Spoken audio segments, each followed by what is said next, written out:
Sir எனக்கு எனக்கு ரியோவுக்கு சண்டை வந்துடக்கூடாது எனக்கு ஒரு விஷயம் வந்துடுச்சு சார். ஏன்னா அவர் அந்த பிளாக் கோட்டை தாண்டி ஒரு 3-4-5 தடவை பிடிச்சிட்டாரு சார்.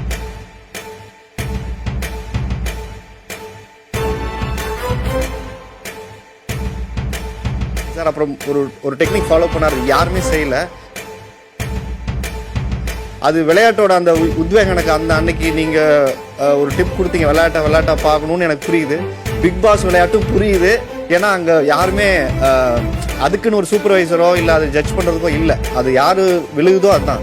ஒயிட் கோட்டை விட்டு தாண்டிடுச்சு சார். அதுக்கப்புறம் எனக்கு டக்குன்னு கோவம் வந்துருச்சு. எனக்கு தாண்டி நான் அவர்கிட்ட 2-3 சொன்னேன். நான் ஜெயிலையும் அதை பேசிக்கிட்டோம் 2 பேரும் வந்து. எனக்கு அதான் பிரதர் ஃபேக்ட் நான் செகண்ட் நடந்தது வந்தால் நான் அதுக்காக உங்கள்கிட்ட சண்டை போடணும். ஏன்னா வெள்ளைக்கோட்டையை தாண்டிடுச்சு. என்னால் திருப்பும் பேலன்ஸ் பண்ணி நிற்கிற அளவுக்கு எனக்கு தெரியும். அதனால தான் வேகமாக நடக்க ஆரம்பிச்சு. நான் ஆர்கியூ பண்ணிகிட்டே இருந்தேன்னா சண்டை ஆகிடும்னு தெரியும். ஏன்னா இந்த பக்கம் நிற்கும் போது தான் தெரியும், அந்த பக்கம் போகும்போது தெரியாது ஆக்சுவலி.